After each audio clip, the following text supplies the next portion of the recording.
ബഹുമാന്യനായ നീതി ആയോഗിന്റെ vice chairman Shri അസുഖലാഗി, ശ്രീ കെ എം ചന്ദ്രശേഖർ, ശ്രീ രവിചന്ദ്രൻ നായർ, ഈ പുസ്തകത്തിൽ എഴുത്തുകാരായി മാറിയ പ്രിയപ്പെട്ടവരെ, മറ്റ് സഹോദരങ്ങളെ, സുഹൃത്തുക്കളെ, ആദ്യമായി ഞാനൊരു കുറ്റസമ്മതം നടത്തുകയാണ്. ഞാൻ ഈ പുസ്തകം മുഴുവൻ വായിച്ചില്ല. ഒരുപക്ഷെ ഏറ്റവും കൂടുതൽ പുസ്തകങ്ങൾ റിലീസ് ചെയ്യുന്ന ഒരാളാണ് ഞാൻ. മുഖ്യമന്ത്രി ആകുമ്പോഴല്ലായിരുന്നു മുമ്പ്. സാധാരണയായി എല്ലാ പുസ്തകവും വായിച്ചിട്ടാണ് സാധാരണ പോകാറുള്ളത്. ഈ പുസ്തകം എൻ്റെ കയ്യിൽ കിട്ടിയപ്പോൾ ഞാൻ ബജറ്റ് ഡിസ്കഷൻ്റെ ബഹളത്തിലായിരുന്നു. അവസാനത്തെ ആഴ്ചയാണ്. പിന്നെ ബജറ്റ് കഴിഞ്ഞ് 3 ദിവസം അതിൻ്റെ ചർച്ചയാണ്. നിങ്ങൾക്കറിയാലോ, അസംബ്ലിയിൽ നടക്കുന്ന പ്രശ്നങ്ങളുണ്ട്. അത് കഴിഞ്ഞ് ഇന്ന് ബജറ്റിന് മറുപടി പറഞ്ഞിട്ടാണ് ഞാൻ നേരെ വരുന്നത്. 1.5 മണിക്കൂർ അവിടെ സംസാരിച്ചിട്ടാണ് ഇങ്ങോട്ട് വരുന്നത്.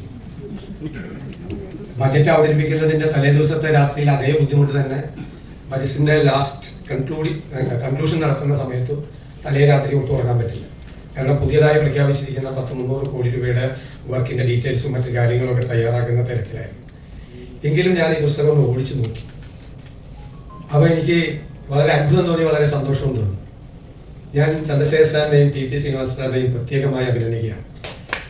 കേരളത്തിൽ ബന്ധമുള്ള കേരള കേഡറിലും മലയാളികളായി കേരള കേഡറിന് പുറത്തുണ്ടായിരുന്നവരും മലയാളികളല്ലാത്തവരുമായ സിവിൽ സർവീസിലെ, അഡ്മിനിസ്ട്രേറ്റീവ് സർവീസിലെ, പോലീസ് സർവീസിലെ, ഫോറസ്റ്റ് സർവീസിലെ, ഫോറിൻ സർവീസിലെ ആയിട്ടുള്ള റിട്ടയർ ചെയ്ത ആളുകളുടെ ഒരു കൂട്ടായ്മ, ഒരു വാട്സാപ്പ് കൂട്ടായ്മയിൽ നിന്നാണ് ഈ ആശയം ഉയർന്നു വന്നത്.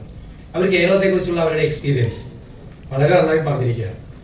ഞാൻ ഓടിച്ചു നോക്കിയപ്പോൾ ഞാൻ ഇവിടെ നടത്തേണ്ട പ്രസംഗം ഇന്നത്തെ ബജറ്റിൽ അവസാനം നടത്തിയ പ്രസംഗം തന്നെയാണ് എനിക്ക് തോന്നിയത്. കാരണം കേരളത്തെക്കുറിച്ചാണ് നമ്മുടെ ചില ധാരണകൾ, കേരളത്തെക്കുറിച്ചുള്ള നമ്മുടെ ധാരണകൾ, നല്ല ധാരണകൾ, തെറ്റായ ധാരണകൾ, നിരവധി വർഷകാലമായി നമ്മൾ തലയിൽ കൊണ്ടു നടക്കുന്ന ചില കാര്യങ്ങൾ, അതെല്ലാം ഈ പുസ്തകത്തിൽ ചർച്ച ചെയ്യപ്പെടുന്നുണ്ടെന്നാണ് എനിക്ക് തോന്നിയത്. പല ആർട്ടിക്കിൾസും ഞാൻ നോക്കി. പല കാര്യങ്ങളുണ്ട്. ഒന്ന്, നമ്മൾ ഇന്ന് സംസാരിക്കുന്നതിന്റെ ഒരു പ്രധാനപ്പെട്ട പ്രശ്നം പുതിയൊരു കാഴ്ചപ്പാടും പുതിയൊരു സമീപനവും നമ്മുടെ കേരളത്തിൽ ഉണ്ടായ മതിയാവും. നമ്മൾ സ്വയം പൊക്കി നമ്മൾ ഭയങ്കര സംഭവമാണ് എന്ന് നമ്മൾ പറഞ്ഞുകൊണ്ടേയിരിക്കുകയാണ്. കേരള മോഡൽ എന്ത് പറഞ്ഞാലും ഒരു മറുപടിയാണ് കേരള മോഡൽ. എനിക്ക് തോന്നുന്നത് ഈ പുസ്തകത്തിൽ പറയുന്നുണ്ട് കേരള മോഡൽ എന്ന് പറയുന്നതിന്റെ ഒരു ഒറിജിനേറ്റ് ചെയ്തത് മിഷണറിമാരുടെ കാലത്ത്, പിന്നെ രാജാക്കന്മാരുടെ കാലത്ത് അത് തുടർന്നു. തീർച്ചയായിട്ടും ജനാധിപത്യ ഗവൺമെന്റുകൾ അത് കണ്ടിന്യൂ ചെയ്തു, പ്രത്യേകിച്ച് ആരോഗ്യ വിദ്യാഭ്യാസ മേഖലയിൽ അത് തുടർന്നു കൊണ്ടുവന്നു. പക്ഷെ കഴിഞ്ഞ ഒരു 4 നൂറ്റാണ്ടായി നമ്മൾ ഇത് തന്നെ പറഞ്ഞുകൊണ്ടിരിക്കുകയാണ്. ഒരു മാറ്റവും ഇല്ല, ഒരു മാറ്റവും. എന്ത് പറഞ്ഞാലും കേരള മോഡലിന്റെ അഹങ്കാരം. പക്ഷെ ആ കേരള മോഡൽ എവിടെ എത്തി നിൽക്കുന്നു, എങ്ങോട്ടും ചലിക്കാനാവാതെ തളർന്നു നിൽക്കുകയാണ്. ഇത്രയും മാത്രം ഐഡിയാസ് ഉള്ള ഒരു സ്ഥലം ഞാൻ വേറെ കണ്ടിട്ടില്ല കേരളത്തിൽ. എനിക്ക് തന്നെ ഇഷ്ടം പോലെ ഐഡിയാസ് ആളുകൾ എല്ലാവരും പറഞ്ഞു. ഐഡിയാസിന് ഒരു കുറവില്ല. പക്ഷേ ആ ഐഡിയാസ് ഇംപ്ലിമെന്റ് ചെയ്ത് അതിനുള്ള ഡിലേ ആണ് നമ്മളെ ഞെട്ടിക്കുന്നത്. ഇതിൽ പ്രോജക്ട് ഇംപ്ലിമെന്റേഷനെ കുറിച്ച് ഒരു ആർട്ടിക്കിൾ ഉണ്ടെന്നാണ് എനിക്ക് തോന്നുന്നത് അല്ലേ? ഞാൻ ഇന്ന് അസംബ്ലിയിൽ പറഞ്ഞു, പ്രോജക്ട് ഇംപ്ലിമെന്റേഷൻ ആണ് നമ്മുടെ എക്സ്ചക്കറിലെ ഏറ്റവും വലിയ ലീക്കേജ്. ഞാൻ 2001 ആദ്യമായി MLA ആയ സമയത്ത് കൊച്ചി നഗരത്തിൽ ഒരു പദ്ധതി നടക്കുന്നുണ്ട്, ഒരു ഡ്രിങ്കിങ് വാട്ടർ പ്രോജക്ട്. 36 കോടി, അന്നത്തെ 36 കോടി എന്ന് പറഞ്ഞാൽ ഇപ്പോഴത്തെ ഒരു 500 കോടിക്ക് തുല്യമാണ്. 98 തുടങ്ങിയതാണ്. ഞാൻ എൻ്റെ ഒരു ഡ്രിങ്കിങ് വാട്ടർ പ്രോജക്റ്റുമായിട്ട് എപ്പോഴും ആ മീറ്റിങ്ങിന് പോകും. അപ്പോൾ അവിടുത്തെ സീനിയേഴ്സ് MLAs ആദ്യം സംസാരിക്കും. ഞാൻ ജൂനിയർ ആയതുകൊണ്ട് എൻ്റെ പ്രോജക്റ്റ് 2ാമതാണ് ചർച്ച ചെയ്യുന്നത്. 36 കോടി രൂപയുടെ 3 വർഷം കൊണ്ട് തീരേണ്ട പ്രോജക്റ്റ് 98 തുടങ്ങിയിട്ട് 2010 തീർന്നു. 36 കോടി രൂപയുടെ തീർന്നപ്പോൾ 172 കോടിയായി. ആരുടെ പൈസയാണ് പോയത്? ഞാൻ ചോദിച്ചു നിയമസഭയിൽ, ആരുടെ പൈസയാണ് പോയത്? ഞാനും നിങ്ങൾ എല്ലാവരും നികുതി അടയ്ക്കുന്ന പണത്തിൽ നിന്നാണ് ഇത് പോയത്. ആർക്കെങ്കിലും എന്തെങ്കിലും അക്കൗണ്ടബിലിറ്റി ഉണ്ടോ? ആർക്കും അക്കൗണ്ടബിലിറ്റി ഇല്ല. 1-2 വർഷം നമ്മളൊരു പ്രോജക്റ്റിന്റെ പീരീഡ് തീരുമാനിച്ചാൽ സ്ഥലം ഏറ്റെടുത്ത് കോൺട്രാക്ടർക്ക് കൊടുക്കുമ്പോൾ തന്നെ 2 വർഷം. അപ്പോൾ കോൺട്രാക്ടർ രക്ഷപ്പെട്ടു. ആർബിട്രേഷൻ പോയി കഴിയുമ്പോൾ കോൺട്രാക്ടർക്ക് പറയാം 2 വർഷമായിരുന്നു പീരീഡ്, ഐ ആം സോറി, 2 വർഷം കഴിഞ്ഞപ്പോഴാണ് എനിക്ക് ലാൻഡ് വിട്ട് കിട്ടിയത്. 2 വർഷം കഴിഞ്ഞാൽ കിട്ടാറില്ല. പക്ഷേ ഞാൻ ഇപ്പോഴും പബ്ലിക് സെക്ടറിനെ പ്രൈവറ്റ് സെക്ടറിനെ കമ്പയർ ചെയ്തു. ഒരു പ്രൈവറ്റ് സെക്ടറിൽ ഒരു CEO ഒരു മാനേജറോട് പറയാണ്, 1 വർഷത്തിനകം ഈ പ്രോജക്റ്റ് കംപ്ലീറ്റ് ചെയ്യണം ഇല്ലേ? 366ാമത്തെ ദിവസം അയാളത് തീർത്തില്ലെങ്കിൽ എന്താ പറയുക, അയാളെ ഫയർ ചെയ്യും, വിൽ ബി ഫയർഡ് അല്ലേ? അപ്പൊ അതുകൊണ്ട് അയാൾ 300 ദിവസം കഴിയുമ്പോൾ തീർക്കും. 365ാമത്തെ ദിവസത്തിലേക്ക് പോവില്ല. പക്ഷെ നമുക്കൊരു പ്രശ്നമില്ല, നമുക്കൊരു അക്കൗണ്ടബിലിറ്റി ഇല്ല. അത് ഉദ്യോഗസ്ഥന്മാരുടെ മാത്രം കുഴപ്പമില്ല, നമ്മുടെ ഒരു കൾച്ചറാണ്. ആ കൾച്ചർ നമ്മൾ ഡെവലപ്പ് ചെയ്തു. അതുകൊണ്ട് ഒരു പ്രോജക്ട് ഇംപ്ലിമെന്റേഷൻ പ്രോട്ടോകോൾ ഉണ്ടാകും ഏറ്റവും പ്രധാനമായിട്ട്. പിന്നെ നമ്മൾ അപ്പം തന്നെ വളരെ പിടിക്കും പബ്ലിക് സെക്ടർ. ഭയങ്കര സംഭവമുള്ള പബ്ലിക് സെക്ടർ എന്ന് പറയുന്നത്. ഞാൻ കഴിഞ്ഞ ദിവസം ചോദിച്ചു, എത്ര എഞ്ചിനീയറിംഗ് കോളേജുണ്ട് കേരളത്തിൽ? ഓരോ വർഷവും മെക്കാനിക്കൽ എഞ്ചിനീയേഴ്സ്, ഇലക്ട്രിക്കൽ എഞ്ചിനീയേഴ്സ് പാസ്സായി ഇറങ്ങും. ഏതെങ്കിലും ഒരാൾക്ക് ജോലി കൊടുക്കാൻ പറ്റിയ ഏതെങ്കിലും പബ്ലിക് സെക്ടർ ഉണ്ട്? ഇത് ഞാൻ പറയും അപ്പൊ തന്നെ പറയും ഞാൻ സ്വകാര്യവൽക്കരണത്തിന്റെ ആളാണ്, നവ ലിബറൽ ആശയങ്ങളുടെ ആളാണ്, ഭയങ്കര കുഴപ്പമാണെന്ന് പറയും. ഞാനൊരു ബജറ്റിൽ ഒരു പബ്ലിക് സെക്ടറും കൂട്ടുമെന്ന് പറഞ്ഞിട്ടില്ല. പബ്ലിക് സെക്ടർ ഇങ്ങനെ വെള്ളാരകളായി മാറാൻ പാടില്ല. ജനത്തിന്റെ നികുതി പണം എല്ലാ വർഷവും കൊടുത്ത് അവരിങ്ങനെ കഴിച്ചു തീർക്കുകയും ചെയ്യാനും പാടില്ല. ഒരു സ്ഥലത്ത് ഒരു അപ്പോയിന്റ്മെന്റ് പോലും നടക്കുന്നില്ല. എല്ലാവരും കോൺട്രാക്ച്വൽ ലേബേഴ്സ് ആണ്. ഒരാളെ അപ്പോയിന്റ് ചെയ്യാൻ പറ്റുന്നില്ല. അപ്പൊ ഒന്നുകിൽ അത് നന്നാകുക, സ്വയം നന്നാകുക, അല്ലെ? നന്നാകാനുള്ള വഴികൾ നമ്മൾ ചെയ്തു കൊടുക്കാം. നമ്മൾ മനസ്സിലാക്കാത്തൊരു വളരെ വലിയ പോയിന്റ്, സ്റ്റഡി ചെയ്യാത്തൊരു പോയിന്റ് ഡെമോഗ്രാഫിക് ചേഞ്ചസ് ആണ് കേരളത്തിൽ. ഞാനിത് സംസാരിച്ചു. അതായത് കേരളത്തിന്റെ പോപ്പുലേഷനിൽ ഉണ്ടായിരിക്കുന്ന മാറ്റങ്ങൾ ആരും ശ്രദ്ധിക്കുന്നില്ല, പഠിച്ചിട്ടില്ല. നമ്മുടെ ഡെമോഗ്രാഫിക് ഡിവിഡൻഡ് എന്ന് പറയുന്ന ഒരു കൺസെപ്റ്റ് ഉണ്ടല്ലോ, അത് യങ്സ്റ്റേഴ്സ് ആണല്ലോ. 60-65% അതായിരുന്നു. ആ പോപ്പുലേഷൻ തിന്നാവുകയാണ്. മെജോറിറ്റി നമ്മുടെ ലൈഫ് എക്സ്പെക്ടൻസി കൂടുതലാണ് മലയാളിയല്ല, മറ്റു സ്ഥലത്തുകൊണ്ട് നമ്മുടെ കൂടുതലാണ് കമ്പാരിറ്റീവ്ലി. അത് വലുതാവുകയാണ്. അതിന്റെ നെറ്റ് റിസൾട്ട് എന്തായിരിക്കും? ഈ തിൻ പോപ്പുലേഷനും ഈ വലിയ പോപ്പുലേഷനും തമ്മിൽ ഇവരെ നമ്മുടെ സ്വഭാവം റിട്ടയർ ചെയ്താലുള്ള പൊതു സ്വഭാവം എല്ലാവരുടെ അല്ല.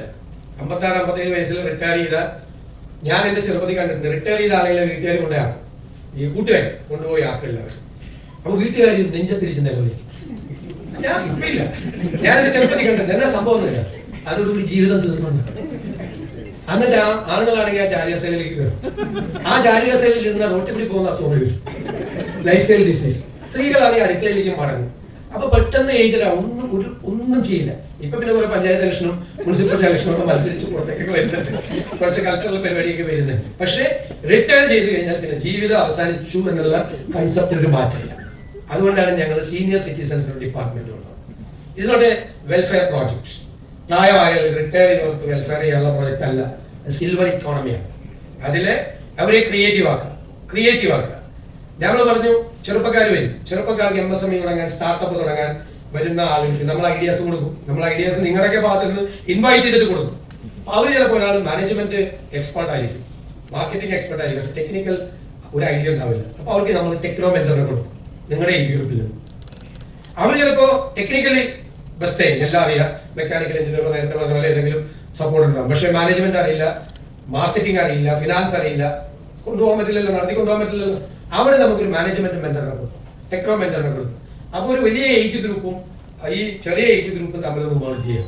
ഇവർക്കൊരു ഓണററി കിട്ടി, അവർക്കൊരു വരുമാനം ഉണ്ടായി, അവർക്ക് സൊസൈറ്റിയിലേക്ക് കോൺട്രിബ്യൂട്ട് ചെയ്യാൻ പറ്റാവുന്ന തരത്തിൽ ഈ ഒരു ജനറേഷന്, ഈ സിറ്റിസൺസ് എന്ന് പറയുന്ന സീനിയർ സിറ്റിസൺസ് എന്ന് പറയുന്ന ഈ ജനറേഷനെ കൺസ്ട്രക്റ്റീവ് ആക്കി മാറ്റാൻ വേണ്ടിയിട്ടുള്ള കാര്യങ്ങളാണ് പ്രോഗ്രാം. ജപ്പാനിലെ മാതൃകകളും ഫ്ലോറിഡയിലെ മാതൃകയൊക്കെ പഠിച്ചിട്ടാണ് അത് ചെയ്യുന്നത്. സിൽവർ ഇക്കോണമി മനസ്സിലായല്ലോ? സിൽവർ എല്ലാവരും കറപ്പിച്ച് സിൽവർ ഇക്കോണമി, അത് രണ്ടിനെ തമ്മിൽ നമ്മളൊന്ന് ചെയ്യാം. പിന്നെ നമ്മുടെ പോപ്പുലേഷനിൽ നടക്കുന്ന ബ്രെയിൻ ഡ്രെയിൻ, അല്ലെ, ഈ ഡെമോഗ്രാഫിക് ഡിവിഡൻഡിൽ നടക്കുന്ന ബ്രെയിൻ ഡ്രെയിൻ, ഭയങ്കര കോഴ്സുകളാണ്. ഞാൻ പഠിക്കുമ്പോഴുള്ള കോഴ്സാണ് 40 കൊല്ലം കഴിഞ്ഞ് ഇപ്പോഴും. ഫിസിക്സ്, കെമിസ്ട്രി, സുവോളജി, ബോട്ടണി, ആർക്കും വേണ്ട. ആ കോഴ്സൊന്നും പഠിച്ചുകൊണ്ടൊരു കാര്യമില്ല. കുട്ടികൾക്കറിയാം. ഞാൻ അവരെ പോകുന്നതിനെ കുറ്റപ്പെടുത്താത്ത അതുകൊണ്ടാണ്.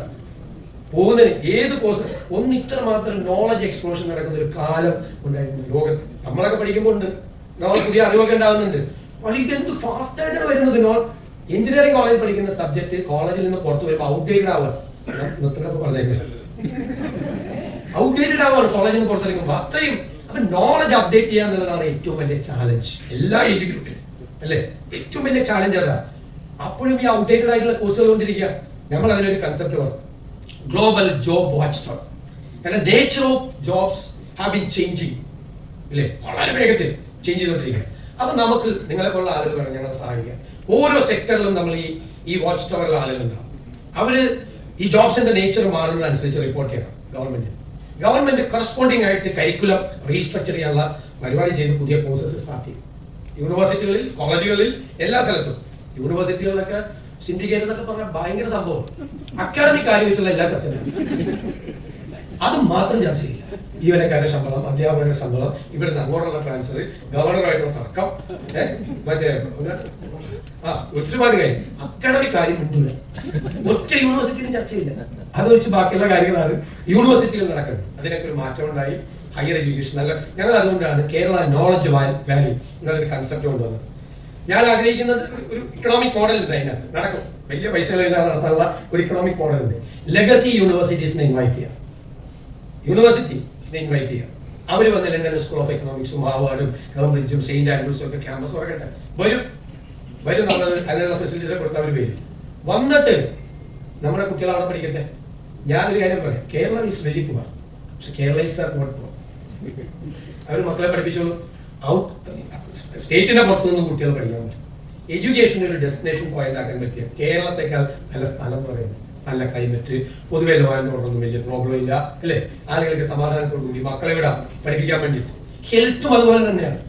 ഹെൽത്ത് നമ്മുടെ ഇൻഫ്രാസ്ട്രക്ചറിനെ പറ്റി പറഞ്ഞ് ഗമേടിച്ച് മെഡിക്കൽ കോളേജിൽ ഒരു കട്ടിൽ 3 പേരെ കഴിഞ്ഞ ദിവസം ഒരു അലിഗേഷനാണ് ഗവൺമെന്റിനെതിരായിട്ട്. കട്ടിലിൽ വീണ് ഒരാൾ മരിച്ചത്. അതായത് സങ്കടകരമായ കാര്യമാണ്. ഞാൻ അതിനെ തമാശയായിട്ട് പറയാനല്ല, സങ്കടകരമായ കാര്യമാണ്. അപ്പൊ രണ്ടാമത് പഠിച്ചേക്കുന്ന ഒരു മെഡിക്കൽ കോളേജ് വെറുതെ ഇട്ടേക്കുക ഫ്രീ ആയിട്ട്. പണി തീർന്നിട്ട് 2 കൊല്ലം. അവിടെ കട്ടിലിൽ 3 പേരെ. തൊട്ടപ്പുറം 10 കിലോമീറ്റർ അപ്പുറത്തുള്ള ഉള്ളൂരിലെ മെഡിക്കൽ കോളേജ്. നമ്മുടെ അഡ്മിനിസ്ട്രേറ്റീവ് ആയിട്ടുള്ള ഒരുപാട് ഇഷ്യൂസ് ആണ്. ഇതുപോലത്തെ തീരുമാനങ്ങൾ എടുക്കുക, തീരുമാനങ്ങൾ നടപ്പാക്കുക, ഒരു ടൈം ഫ്രെയിം ഉണ്ടാക്കി നടപ്പാക്കുക. പിന്നെ നമ്മൾ എപ്പോഴും പറയും ഡാറ്റ ഡ്രിവൺ ആണെന്ന് പറയും. ഡാറ്റ ഡ്രിവൺ ആണെന്ന് വെച്ച് കഴിഞ്ഞാൽ ഒരു പഴയ കമ്പ്യൂട്ടറോടെ കൊണ്ട് വെച്ചിരിക്കുന്നതാണ് ഡാറ്റ ഡ്രിവൺ എന്ന് പറയുന്നത്. എന്താണ് സംഭവം? ഇന്നത്തെ കാലത്തെ ഡാറ്റ ഡ്രിവൺ ഗവേണൻസ് എന്താണ്? ഞങ്ങൾ ആഗ്രഹിക്കുന്നത് ഇന്ത്യയിലെ ഏറ്റവും നമ്പർ 1 CMO ആക്കി മാറ്റണമെന്നാണ്. CM's ഓഫീസ് എവിടെ എന്ത് നടന്നാലും അറിയണം. ഞാൻ പറഞ്ഞു, ഒരു 500 കോടി രൂപയിൽ മീതെയുള്ള ഒരു ഇൻവെസ്റ്റർ കേരളത്തിലേക്ക് വന്നാൽ നമ്മൾ അയലുമായിട്ട് ചർച്ച നടത്തി നമ്മൾ കൺവിൻസ്ഡ് ആണെങ്കിൽ ഒരു ഗോ അഹെഡ് പറയും. വിത്തിൻ 1 മന്ത് എല്ലാം ക്ലിയർ ചെയ്യും. അപ്പൊ നമ്മൾ അറിയണം. 1 മാസം കഴിഞ്ഞിട്ട് 6 മാസം കഴിഞ്ഞിട്ട് അയാളുടെ സ്ഥിതി എന്താണ്, അത് നാട് വിട്ടു പോയോ അല്ലെങ്കിൽ ഓടിപ്പോയ വഴിയിൽ പുല്ലുപോലും ഉണ്ടാകാതെ വിട്ടോന്ന് അറിയണ്ടേ? അതല്ല, എല്ലാ ദിവസവും അയാൾ പോകുന്നത് അവിടെ വാച്ച് ചെയ്യും. അയാളുടെ GST ക്ലിയറൻസ് ക്ലിയർ ആയോ, LSTD ക്ലിയറൻസ് ആയോ, പൊല്യൂഷൻ കൺട്രോൾ ബോർഡിന്റെ ക്ലിയറൻസ് ആയോ, ഏതെങ്കിലും പഞ്ചായത്തിലെ ക്ലർക്ക് ഇത് പിടിച്ചു വെച്ചിട്ടുണ്ടോ, അതൊക്കെ അന്വേഷിക്കണ്ടേ? ഫോളോ അപ്പ് ചെയ്ത് കറക്റ്റ് ആയിരിക്കും. നമ്മൾ കുറെ കേസുകൾ അങ്ങനെ ഗൗരവമായി ചെയ്യുമ്പോൾ കേരളത്തിൽ നിന്നൊരു മെസ്സേജ് പോകും കൃത്യമായിട്ട്. പഴയ പോലെ ഒരു മിലിറ്റൻസി ഒന്നുമില്ല. ഞാൻ ട്രേഡ് യൂണിയൻ രംഗത്ത് ഉണ്ടായിരുന്ന ആളാണ് 20 years ആയിട്ട്. കഴിഞ്ഞ ദിവസമാണ് 40-40 യൂണിയൻ റിസൈൻ ചെയ്തത്. ഞങ്ങളെല്ലാം പറഞ്ഞിരുന്നത് എന്താ പറയുക, you work hard, make the company profitable, then we will bargain for you in the table. You will get the due share of the profit of the company. ഞങ്ങളാണ് കൊണ്ടുവന്നത്, ഞങ്ങളുടെ ജനറേഷനാണ് പ്രൊഡക്ഷൻ ഇൻസെന്റീവ് എന്ന് പറഞ്ഞ കൺസെപ്റ്റ് കൊണ്ടുവന്നത്. Company ഉണ്ടാക്കുന്ന ലാഭത്തിന്റെ ഒരു share. ഇപ്പോൾ ഓരോ 4 വർഷം 5 വർഷം കഴിയുമ്പോഴുള്ള LTS നടക്കുമ്പോൾ 10,000 മുതൽ 15,000 രൂപ വരെയാണ് അവരുടെ ഇൻക്രീസ്. അവർ ഹാപ്പിയാണ്. ഞാൻ ടേബിളിൽ ആദ്യം ചോദിക്കുന്നത്, കമ്പനി ഓണേഴ്സ് മാനേജ്മെന്റിനോട് ചോദിക്കുന്നത്, നിങ്ങൾക്ക് ലേബേഴ്സിനെ കുറിച്ച് എന്തെങ്കിലും കംപ്ലൈന്റ് ഉണ്ടോന്ന്. ഒരു കംപ്ലൈന്റും ഇല്ല, നന്നായി ജോലി ചെയ്യുന്നതാണ്. അവർ അടുത്ത പ്രാവശ്യം ഇത് കൂട്ടും, പ്രൊഡക്ഷൻ കൂട്ടും. അപ്പൊ ഇവര് റെഡിയാണ്. പ്രൊഡക്ഷൻ കൂട്ടിക്കഴിഞ്ഞാൽ, കാരണം എന്താ, പ്രൊഡക്ഷൻ കൂട്ടിക്കഴിഞ്ഞാൽ പ്രൊഡക്ഷൻ ഇൻസെന്റീവ് കൂടുതൽ കിട്ടുമെന്ന് പറയാ. പണ്ടാണെങ്കിൽ പ്രൊഡക്ഷൻ 10 ടൺ 11 ടണ്ണാക്കാൻ സമ്മതിക്കില്ല. പണ്ട് നമ്മുടെ കൊച്ചിയിലൊരു കമ്പനിയിലെ ക്യാൻറ്റീനിലെ പപ്പടത്തിന്റെ വട്ടം കുറഞ്ഞു പോയെന്ന് പറഞ്ഞ സമരം ചെയ്തു. ഉച്ചയ്ക്ക് ക്യാൻറ്റീനിലെ പപ്പടത്തിന്റെ സൈസ് കുറഞ്ഞു പോയെന്ന് പറഞ്ഞ സമരം ചെയ്ത കേരളമാണ്. അവിടെ നിന്ന് മാറി ഞാൻ ഒരു 30-40 കമ്പനികളിലെ public sector, central public sector, private സെക്ടറിലായി ഒറ്റ കമ്പനിയിൽ സമരം ചെയ്തിട്ടില്ല കഴിഞ്ഞ 15 കൊല്ലത്തിനിടയിൽ. പിന്നെ ഞാൻ ഭയങ്കര അഭിമാനത്തോട് പറയുന്ന കാര്യം, കേരളത്തിൽ ഒരു ഹർത്താലും ബന്ധും നടത്താത്ത ആദ്യത്തെ പ്രതിപക്ഷമായിരുന്നു ഞങ്ങൾ. ആദ്യത്തെ പ്രതിപക്ഷം. ഭയങ്കര സംഭവമല്ലേ, നാഷണൽ സ്ട്രൈക്ക് ഡൽഹിയിൽ പ്രഖ്യാപിക്കും, ബോംബെയിൽ പ്രഖ്യാപിക്കും. പക്ഷെ ഇവിടെ ഹർത്താലും ബന്ധുവാണ്. തമിഴ്നാട്ടിൽ പോയി ഇങ്ങനെ ഒരു കാര്യം ആരും അറിയത്തില്ല, കർണാടകത്തിൽ ആർക്കും അറിയില്ല, ഡൽഹിയിൽ അറിയാൻ പോലില്ല, മഹാരാഷ്ട്രയിൽ ആരും അറിയില്ല. ഇവിടെ അപ്പൊ തന്നെ റോഡിലേക്കാണ്. അതൊക്കെ നമുക്ക് അവസാനിപ്പിക്കണം, അതൊക്കെ അവസാനിപ്പിക്കണം. അതൊക്കെ ഞാൻ പറഞ്ഞത് വല്ലാത്ത കാലത്താണ് നമ്മൾ ജീവിക്കുന്നത്. നമുക്ക് ഒരുപാട് കാര്യങ്ങളിൽ നമുക്ക് മാറ്റം വരുത്തുന്നത്, കുറെ ഇക്കണോമിക്. പിന്നെ വേറൊരു അഹങ്കാരം, remittance economy. It is our backbone of our economy. Remittance ഇതിന്റെ വല്ല പ്രയോജനമുണ്ട്. അത് ഏത് വഴിക്കാണ് പോകുന്നത്, എങ്ങനെയാണ് ചെലവഴിക്കുന്നത് എന്ന് വല്ല ഐഡിയ. ആ റെമിറ്റൻസ് എക്കോണമി ഇൻവെസ്റ്റ്മെന്റ് ഇക്കോണമിയാക്കി മാറ്റും. വലിയ വലിയ പണമുള്ള NRIക്കാരൊക്കെ ഇവിടേക്ക് വന്ന് ഇൻവെസ്റ്റ് ചെയ്യുന്നത് അതല്ല ഞങ്ങളുടെ പ്ലാൻ. ഞങ്ങൾക്ക് ഒരു ഇക്കണോമിക് മോഡൽ, ഒരു വലിയ പ്രോജക്ട് തുടങ്ങാൻ പോകും. ഇൻകം ജനറേറ്റിംഗ് ആയിട്ട് ഒരു പ്രോജക്ട് തുടങ്ങാൻ പോകും. ഗവൺമെന്റ് ലാൻഡ് കൊടുക്കും. ലാൻഡാണ് ഗവൺമെന്റ്, കാശില്ലല്ലോ, ലാൻഡാണ് ഗവൺമെന്റിന്റെ ഇക്വിറ്റി. ബാക്കിയുള്ളത് ഞാൻ പറയുന്നത് ഇടത്തരക്കാരായ സാധാരണക്കാരായ പ്രവാസികൾ ഒരു 25,000 രൂപ മുതൽ 5 ലക്ഷം രൂപ വരെ അതിൽ ഷെയർ ആയിക്കോട്ടെ, സിയാൽ മോഡലിൽ ഷെയർ ആയിക്കോട്ടെ. ഒരു 10 വർഷം കഴിഞ്ഞ് അവർ തിരിച്ചു വരുമ്പോൾ ഈ 25,000 രൂപ ഒരു 2.5 ലക്ഷം രൂപ വാല്യൂള്ള ഷെയർ ആവില്ലേ. ഇപ്പൊ സിയാലിന്റെ ഷെയറിന്റെ വാല്യൂ എത്ര? 5 ലക്ഷം രൂപ അവർ ഇൻവെസ്റ്റ് ചെയ്താൽ അവർക്ക് 25-50 ലക്ഷം രൂപ വാല്യൂ അവർ തിരിച്ചു വരുമ്പോൾ ഒന്നുമില്ല. ആ പൈസ കറക്റ്റ് ആയിട്ട് ചാനലൈസ് ചെയ്യണം. നമുക്ക് ഒരു പ്രോജക്റ്റിൽ ഒരാളുടെ പൈസ വേണ്ടിയില്ല. അത്രയും പൈസ അവിടെ നിന്ന് വരും. അവർക്കൊരു കോൺഫിഡൻസ് ഉണ്ടാക്കിയാൽ മതി. നമ്മൾ അവർ കാശ് പോയില്ല എന്ന് ഉറപ്പുവരുത്തിയാൽ മതി. അത് വന്നാൽ നമുക്ക് നന്നായിട്ട് വരും. ഇപ്പോൾ എന്താ പറയുക, റെമിറ്റൻസിനേക്കാൾ വലിയ പ്രശ്നം റിവേഴ്സ് റെമിറ്റൻസ് ആണ്. കേരളം പഠിച്ചിട്ടുണ്ടോ? 4 മില്യൺ എന്നാണ് കണക്ക്. പക്ഷെ എന്റെ കണക്ക് 5 മില്യൺ ഉണ്ട്. അത് ഇതിനകത്ത് ഈ ബുക്കിൽ ഡിസ്കസ് ചെയ്യുന്നുണ്ട്. അതർ സ്റ്റേറ്റിൽ നിന്ന് വന്നിരിക്കുന്ന ആളുകൾ ജോലിക്കാർ അവർ കണ്ടിട്ടുണ്ട്. അവർ സ്പെൻഡ് ചെയ്യില്ല പൈസ. 3 സാധനം മേടിക്കുള്ളൂ. 1 ഉള്ളി, 2 ദാല്, 2 ഗോതമ്പ്. പിന്നെ പൈസ സ്പെൻഡ് ചെയ്യുക. ആകെ സ്പെൻഡ് ചെയ്യുന്ന പാവങ്ങളാണ് കഴിക്കുന്നത്. അതുകൂടെ കാശാണ്. നല്ല ഭയങ്കര ടാക്സ് ആയതുകൊണ്ട് 251% ടാക്സ് ആയതുകൊണ്ട് അവരുടെ ആ കാശ് കുറെ നമുക്ക് ഗവൺമെന്റിലേക്ക് വരുന്നുണ്ട്. അത് 20% ബാക്കി 80% ശനിയാഴ്ച സാധാരണ ഒരു തിങ്കളാഴ്ച രാവിലെ നിന്നിട്ടായിരുന്നു അയച്ചുകൊണ്ടിരുന്നത്. ഇപ്പൊ അവര് ഗൂഗിൾ പേ ഒക്കെ പഠിച്ചുകൊണ്ട് ഗൂഗിൾ പേയിൽ കൂടി അവർ സാലറി വരുന്നുണ്ട്. ശനിയാഴ്ച രാത്രി ഇത് കിട്ടുമ്പോൾ തന്നെ അങ്ങോട്ടായിരുന്നു കറക്റ്റ്. എത്ര കോടി രൂപ കേരളത്തിൽ നിന്ന് റിവേഴ്സ് റെമിറ്റൻസ് ആയി പോകും. ഒറ്റ ഉദാഹരണം, ഒരു 15 കൊല്ലം മുമ്പ് തിരുവനന്തപുരത്ത് ഒരു 100 കോടി രൂപയുടെ ബിൽഡിംഗ് വന്നിരുന്നു എന്ന് വിചാരിക്കാം. ഞാൻ കരുതുന്നത് 40 to 50% ലേബർ ചാർജ് ആയിട്ട് ട്രിവാൻഡ്രം സിറ്റിക്കകത്തും സബർബ്സിലുള്ള ലേബേഴ്സിന്റെ വീട്ടിലേക്ക് ആ പൈസ പോകാൻ. അതായത് ആ പണം ഇവിടെ തന്നെ ഉണ്ടാവുക. മണി വാസ് ഇൻ സർക്കുലേഷൻ അല്ലേ? അതുപോലത്തെ പലചരക്കടയിലും തുണിക്കടയിലും സ്വർണ്ണക്കടയിലും അവിടെ ഇവിടെയൊക്കെ ആയിട്ട് ചെലവഴിക്കപ്പെടുമായിരുന്നു. ഇപ്പൊ ആ 40 to 50% എങ്ങോട്ടാ പോണ? ഒരു രൂപ പോലും ഇവിടെ ഇല്ല. കാരണം ഒറ്റ പണിക്കാരില്ല, നമ്മളെ പണിയൊന്നും ചെയ്യില്ല, നേരെ അങ്ങോട്ടാണ് പോകുന്നത്. അത് നമ്മുടെ ഇക്കോണമിയെ ഏതെല്ലാം തരത്തിൽ ബാധിച്ചിട്ടുണ്ട് കേരളം ചർച്ച ചെയ്തിട്ടില്ല. ഈ റിവേഴ്സ് റെമിറ്റൻസിനെ കുറിച്ചും ഈ ഡെമോഗ്രാഫിക് ചേഞ്ചസിനെ കുറിച്ചും കേരളം ചർച്ച ചെയ്തിട്ടില്ല. ഇതിനെല്ലാം ബേസ് ചെയ്ത് വേണം നമ്മുടെ ഫ്യൂച്ചർ പ്ലാൻസ് നമുക്ക് ചെയ്യാൻ. ഇല്ലെങ്കിൽ ഇതിന് അടിത്തറ ഉണ്ടാവില്ല നമ്മുടെ പ്ലാൻസ്. മറ്റതുപോലെ ആവും, ഐഡിയാസ് മാത്രമായിട്ട് കിടക്കും. അത് തീർച്ചയായിട്ടും ഞാൻ ഒരു വാക്ക് തരികയാണ്, ഇതിന്റെ മുഴുവൻ ആർട്ടിക്കിളും ഞാൻ വായിക്കും, എല്ലാ എസ്ഐസും ഞാൻ വായിക്കും. നമുക്കത് നല്ല എനിക്ക് തോന്നിക്കഴിഞ്ഞപ്പോൾ ഞങ്ങൾക്കെല്ലാം നല്ല ഒരു ഗൈഡൻസ് തരാൻ പറ്റുന്ന അനുഭവത്തിൽ നിന്ന് ഇതിലെ സോമനാഥ് സാറിന്റെ ഇത് ഞാൻ വായിച്ചു, ഇവിടെ ക്യാബിനറ്റ് സെക്രട്ടറി. അതിനകത്തൊരു നല്ല സാധനം പറഞ്ഞു, രാഷ്ട്രീയക്കാരും രാഷ്ട്രീയത്തിൽ നിന്ന് വരുന്ന അധികാരികൾ അവർക്കെതിരായിട്ട് ഒരു ആക്ഷേപം വന്നാൽ അവർക്കത് അതേപോലെ തന്നെ മറുപടി കൊടുക്കാനുള്ള ഓപ്പർച്യൂണിറ്റി ഉണ്ട് അല്ലേ? ഇപ്പൊ എനിക്കെതിരെ വന്നാൽ എനിക്ക് അസംബ്ലിയിൽ അപ്പം തന്നെ ചുട്ട മറുപടി കൊടുക്കാൻ പറ്റുമല്ലോ. എല്ലാവർക്കും മറുപടി കൊടുക്കാം. എല്ലാ സെക്ടറിലുള്ള ആളുകൾക്കും എല്ലാ പൗരന്മാർക്കും മറുപടി കൊടുക്കാനുള്ള അവകാശം. പക്ഷേ ബ്യൂറോക്രസിയിൽപ്പെട്ട ഉദ്യോഗസ്ഥർക്ക് അവർക്കെതിരായിട്ട് ഒരു ആക്ഷേപം വന്നാൽ അവർക്ക് മറുപടി പറയാൻ പോലും പറ്റാത്ത ഒരു അവസരമുണ്ട്. ഒരു വളരെ പ്രധാനപ്പെട്ട ഒരു കാര്യം, ഞാൻ ആയി കഴിഞ്ഞ ഉടനെ ഡൽഹിയിൽ പോയപ്പോൾ ഡൽഹിയിലെ കേരള കേഡറിലുള്ള എല്ലാ ഉദ്യോഗസ്ഥന്മാരെയും വിളിച്ചു ചേർത്തു. ഞങ്ങൾ 2 മണിക്കൂർ അവരുമായിട്ട് സംസാരിച്ചു. ഇപ്പൊ ഈ ജോയിന്റ് സെക്രട്ടറി ഒക്കെ ആണെങ്കിൽ 3 വർഷത്തെ സർവീസ് വേണം, പ്രൊമോഷൻ കിട്ടണമെങ്കിൽ കമ്പൽസറി ആയി. അത് കഴിഞ്ഞിട്ട് ഇങ്ങോട്ട് വരുന്നില്ല. അപ്പൊ ഞാൻ പോന്നു, നമ്മൾ നോക്കാം, എത്തിച്ചോളാം.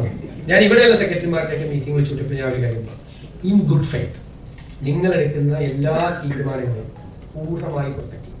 നിങ്ങൾ അപകടത്തിലാവുമ്പോൾ ഞങ്ങൾ കൈകഴുകി മാറില്ല. പിന്നെ മുഖ്യമന്ത്രിയുടെ ഓഫീസ് രാവിലെ 10 മണി തൊട്ട് 11 മണി വരെ ഉദ്യോഗസ്ഥരായ നിങ്ങൾക്ക് സംസാരിക്കാൻ, ഒറ്റയ്ക്ക് വന്ന് സംസാരിക്കാൻ തുറന്നിട്ടിരിക്കുക. തലേദിവസം ഒന്ന് പറഞ്ഞാൽ മതി, രാവിലെ വരുന്നു. അതനുസരിച്ച് നിങ്ങളുടെ 5 മിനിറ്റ് പോലും കളയാതെ നിങ്ങളുടെ എന്ത് പരാതിയും നേരിട്ട് സംസാരിക്കും. അവർ പറയുന്ന കേൾക്കണം, അവരുടെ വിഷമം കേൾക്കണം, അത് നമ്മൾ സോൾവ് ചെയ്ത് കൊടുക്കണം. അവർക്കൊരു പദ്ധതിയുമായിട്ട് മുന്നോട്ട് പോകുമ്പോൾ ഉണ്ടാകുന്ന പ്രയാസങ്ങൾ എന്താണ് എന്ന് ആരും റിസ്ക് എടുക്കുന്നില്ല. എന്തിനാ റിസ്ക് എടുക്കണം? വെറുതെ എന്തിനാ കോൺട്രവേഴ്സി പോയി ചാടണം? വെറുതെ എന്തിനാ പേര് ചീത്തയാക്കണം? അതങ്ങനെ പോട്ടെ, അതങ്ങനെ പോയിക്കോട്ടെ. ചെയ്താലും ചെയ്തില്ലെങ്കിലും ഒരുപോലെയാണ്. അങ്ങനെ ഇത് ഒരാൾക്ക് ഒന്നും ഒറ്റയ്ക്ക് ചെയ്യാൻ പറ്റില്ല. ഞാൻ നല്ല വാർത്ത പഠിക്കുന്നുണ്ട്, അത് ചെയ്തോളെ ഇത് ചെയ്തോളെ. പക്ഷെ എനിക്ക് ഒരു കാര്യം അറിയാം, ഒറ്റയ്ക്ക് ഒരാൾക്ക് ഒന്നും ചെയ്യാൻ പറ്റില്ല. We have build A team. ആ ടീമാണ്, ആ ടീമിന്റെ പാർട്ടാണ് ഉദ്യോഗസ്ഥരായിട്ട്. ഞാൻ നിങ്ങളെ കൂടി ഇൻവൈറ്റ് ചെയ്യണം ആ ടീമിലേക്ക്. നിങ്ങൾ ഏറ്റവും പരിചയസമ്പന്നരായ, അനുഭവസമ്പന്നരായ, പരിണതപ്രദരായ ആളുകൾ, ഓരോ മേഖലയെ കുറിച്ചും കൃത്യമായി വിവിധ ഡിപ്പാർട്ട്മെന്റുകളിൽ നിന്ന് അറിയാവുന്ന ആളുകൾ. ഞാൻ ധനകാര്യമന്ത്രിയാവുന്നതുകൊണ്ട് ഞാൻ പറയാം, ഈ ഫിനാൻസിന്റെ എല്ലാ നൂലമാലകളും, എല്ലാ കുഴപ്പത്തിന്റെ ഒരു കേന്ദ്ര സ്ഥാനം ഫിനാൻസ് കൂടിയാണ്. നിങ്ങൾക്കറിയാം, എല്ലാ പരിപാടിയും ഉഴക്കുന്നതും എല്ലാ പരിപാടിയും അട്ടിമറിക്കുന്നതുമായ വലിയ പങ്കുവയ്ക്കുന്ന ഫിനാൻസ് ഡിപ്പാർട്ട്മെന്റ് കൂടിയാണ്. അതുൾപ്പെടെ ഇരുന്ന ആളുകളാണ് നിങ്ങൾ. നമുക്കൊരു നല്ല ടീം ബിൽഡ് ചെയ്യണം. കേരളത്തിൽ ഒരുപാട് നമുക്ക് മാറ്റം ഉണ്ടാകും. ഞാൻ പറഞ്ഞ അവസാനിപ്പിക്കും, ഇങ്ങനെ പോകും. നിങ്ങൾ ഇങ്ങനെ കേട്ടുകൊണ്ടിരിക്കുന്നതുകൊണ്ട് ഞാനും ഭയങ്കര നമുക്ക് എന്താണ്, ഞാൻ ഒരു പൈസ ടാക്സ് കൂട്ടിയില്ല, അതല്ല എന്റെ ഒരു. നമുക്ക് നല്ല ഫിനാൻസ് മാനേജ്മെന്റ് വേണം അല്ലേ? ടാക്സ് സ്ട്രക്ചർ, ടാക്സ് അഡ്മിനിസ്ട്രേഷൻ പക്കായിരിക്കും. 3 ഞാൻ നേരത്തെ പറഞ്ഞതുപോലെ എക്സ്ചക്കറിന്റെ ലീക്കേജ് അടക്കം. 4-ാമതാണ് ഏറ്റവും പ്രധാനപ്പെട്ട കാര്യം, ഇക്കോണമിയെ സ്റ്റിമുലേറ്റ് ചെയ്യണം.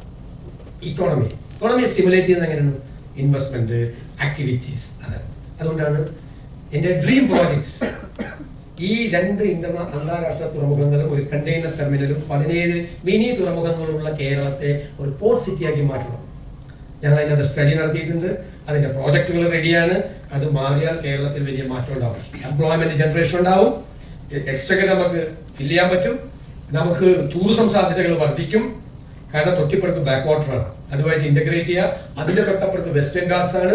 വളരെ ചെറിയ പ്രോക്സിമിറ്റിയിലാണ് കേരളം. നമ്മുടെ ജോഗ്രഫിക്ക് ചില പ്രത്യേകതകളുണ്ട് അല്ലേ? ഇതെല്ലാം അടുത്തടുത്താണ്. നമ്മുടെ ഡിസഡ്വാൻറ്റേജ് എന്താണ്? നമ്മുടെ ഡെൻസിറ്റി ഓഫ് പോപ്പുലേഷനാണ്. നമുക്ക് സ്ഥലമില്ല എന്നുള്ളത്. അതിനൊരു ലാൻഡ് മാനേജ്മെന്റ് ഞാൻ നോക്കി ഇഷ്ടംപോലെ സ്ഥലമുണ്ട്. ഇവിടുത്തെ കിടക്കണം ആരും കൊടുക്കൂല. ആർക്കും ഒരു ഡിപ്പാർട്ട്മെന്റ് മറ്റേ ഡിപ്പാർട്ട്മെന്റിന് പോലും കൊടുക്കൂല. തർക്കമാണ്. ചേട്ടനും അനിയനും തമ്മിൽ പൂപ്പഴത്തിയെ കുറിച്ച്, അതിർത്തിയിൽ നിൽക്കുന്ന പൂപ്പഴത്തിയെ കുറിച്ച് ഒരു അമ്മ മറ്റേ 2 മക്കൾ തമ്മിൽ തർക്കിക്കുന്നില്ലേ ചില സിവിൽ കേസ്. അതുപോലെയാണ് 2 ഡിപ്പാർട്ട്മെന്റ് കൊടുക്കൂല. ആ ഡിപ്പാർട്ട്മെന്റിന് ആവശ്യം വന്നാൽ ഈ ഡിപ്പാർട്ട്മെന്റ് കൊടുക്കൂല. അങ്ങനെയൊക്കെ കിടക്കുന്നതാണ്. അതിനൊക്കെ നമുക്കൊരു ലാൻഡ് മാനേജ്മെന്റ് പോളിസി ഉണ്ടാക്കി കൊണ്ടുവന്ന ഇൻവെസ്റ്റ്മെന്റ്. അതുപോലെ 4 ഇന്റർനാഷണൽ എയർപോർട്ട് ഇത്രയും ചെറിയ പ്രോക്സിമിറ്റിക്കകത്ത് എവിടെയാണ് ഒരു സ്ഥലത്തുമില്ല. അപ്പൊ നമുക്ക് അതിന്റെ ഫ്ലൈറ്റ് പറക്കൽ മാത്രമല്ലല്ലോ, ഏവിയേഷൻ ഹബ്ബാക്കി മാറ്റാനുള്ള 27 ഏവിയേഷൻ പ്രോജക്ട്സുകളുണ്ട്. നേരത്തെ പറഞ്ഞതുപോലെ MSMEകളുണ്ട്, ഹയർ എഡ്യൂക്കേഷൻ, ഹെൽത്തിന്റെ.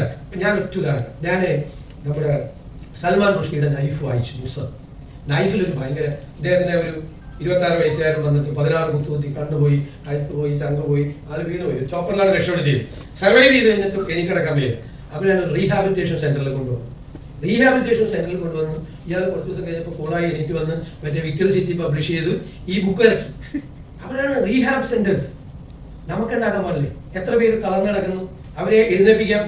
നമുക്ക് പ്രൈവറ്റ് സെക്ടറിലും പബ്ലിക് സെക്ടറിലും ഹോളിസ്റ്റിക് ആയിട്ട് ആയുർവേദവും അലോപ്പതിയും ചേർത്തിട്ട് നമുക്ക് റീഹാബ് സെന്റേഴ്സ് ഉണ്ടാക്കാം. ഈ ചില പുസ്തകങ്ങൾ നമുക്ക് ചില ഐഡിയാസ് തരുന്നു.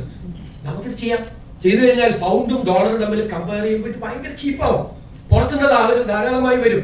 നമ്മളിപ്പോ ആശുപത്രിക്ക് നടത്തുന്നവരോടൊക്കെ തന്നെ പറഞ്ഞാൽ മതി, നമ്മളെ കത്തിവെക്കുന്ന പോലെ കത്തിവെക്കുന്നത് ഞാൻ പറയും എപ്പോഴും നമ്മളെപ്പോഴും ഈ വെന്റിലേറ്റർ എന്നുള്ള വാക്കിപ്പോ സൂക്ഷിച്ച് ഉപയോഗിക്കണം. നമ്മളെപ്പോഴും ഒരു സെക്ടർ തകർന്നു പോയാൽ നമുക്ക് അവർക്ക് വെന്റിലേറ്റർ കൊടുക്കണം. അതായത് ആ പർട്ടിക്കുലർ സിറ്റുവേഷൻ ബൈപ്പാസ് ചെയ്യാൻ വേണ്ടിയിട്ടാണ് വെന്റിലേറ്റർ കൊടുക്കുന്നത്. ഇപ്പൊ വെന്റിലേറ്റർ കൊടുക്കണം എന്ന് പറഞ്ഞു കഴിഞ്ഞാൽ അടുത്ത പേഷ്യന്റ് വന്നാലേ ഇയാളെ മാറ്റില്ല, ഇയാളെ മരിക്കും. അപ്പോഴും വെന്റിലേറ്റർ മാറ്റും. അടുത്ത പേഷ്യന്റ് വന്നു വെന്റിലേറ്റർ എന്നുള്ളതിന്റെ മീനിങ് വരെ പോയി. ആ പരിപാടിയാണത്. കൊടുക്കുന്ന ആളുകൾ സമ്മതിക്കില്ല, അവരത് സമ്മതിക്കില്ല. അവർക്കൊരു ഹെൽത്ത് പ്രോട്ടോകോളൊക്കെ ഉള്ള. നമുക്ക് നമ്മുടെ സാധ്യതയുള്ള മേഖലകളെ കണ്ടെത്തി മാറ്റം വേണം. എനിക്ക് നിങ്ങളെ എല്ലാവരെയും, ഞാൻ 90% പോയി, സോറി, നിങ്ങളെല്ലാവരെയും കാണാൻ കഴിഞ്ഞതിലുള്ള സന്തോഷം ഞാൻ പങ്കുവയ്ക്കുന്നു. ഒരുപാട് ആളുകൾ പരിചയക്കാരാണ്, കുറെ പേരെ കുറിച്ച് ഞാൻ കേട്ടിട്ടുള്ളവരാണ്. ഒരു നല്ല ടീം നമുക്ക് ഇവിടെ ഉണ്ട്. നിങ്ങൾ ഈ ലേഖനങ്ങൾ എഴുതി കേരളത്തെ കുറിച്ച് പറഞ്ഞതുപോലെ കേരളത്തിന്റെ ഭാവി കെട്ടിപ്പടുക്കാൻ വേണ്ടിയിട്ടുള്ള, ഞാൻ നേരത്തെ പറഞ്ഞതുപോലെ ആ ടീമിൽ നിങ്ങൾ കൂടി പങ്കാളികളാകണം എന്ന് നിങ്ങളെ സ്നേഹപൂർവ്വം ക്ഷണിച്ചുകൊണ്ട് ഞാൻ ഈ പുസ്തകം അദ്ദേഹത്തെ TP ശ്രീനിവാസ സാറിനെയും പ്രത്യേകം അഭിനന്ദിച്ചുകൊണ്ട്, എന്റെ സഹകാര മറ്റവരെയും എല്ലാവരെയും അഭിനന്ദിച്ചുകൊണ്ട് ഈ പുസ്തകം പ്രകാശനം ചെയ്തതായി അറിയിക്കുന്നു. നന്ദി.